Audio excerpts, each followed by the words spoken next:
So, let's start to make chicken dinakdakan. So, itong ating mga ingredients. So, dadagdagan na siya ng tofu o tokwa.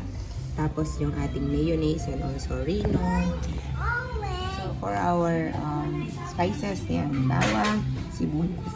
And also, yung ating sili. Pero mamaya dadagdagan natin ng sili. Tapos, ng siling, ito siling ano to, pang paksiw. Tapos ang ating bawang, ito pala yung bawang natin, peluya. So that's our ingredients. And also pepper, salt, at calamansi. Ayan ang ating calamansi at ating ground. So ito, marinate mo lang ng may ginagyan na tayong seasoning. Tapos ground pepper. Then later, fry natin siya. So let's fry na our first tofu pwede, tapos chicken. So, after natin siyang i-fry, mamaya, lilitin natin siya so that okay siya dun sa ating dinakdakan. So, pagkaluto na natin ito, yan. Pagkatapos ng ating tokwa, ng chicken.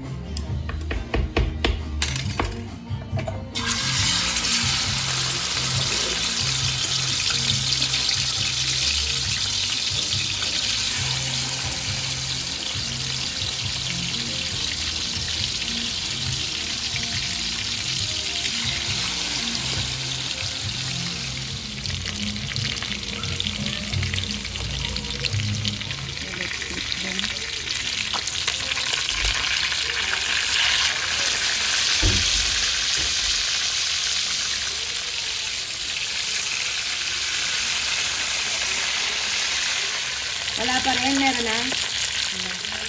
Target na. Meron na po. Atin, target na nga.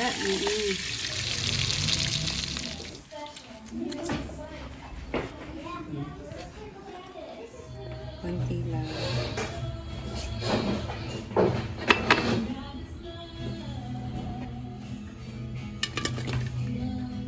Lalita, bago mo lagay yan. Yung ating tokwa. Ayan na lang. Ito yung ating bawang, sibuyas, luya, liver spinach, minta.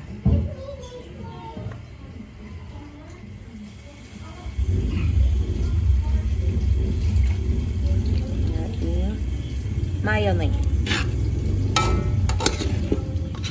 Mayonnaise. Yan po ang ating chicken dinakdakan.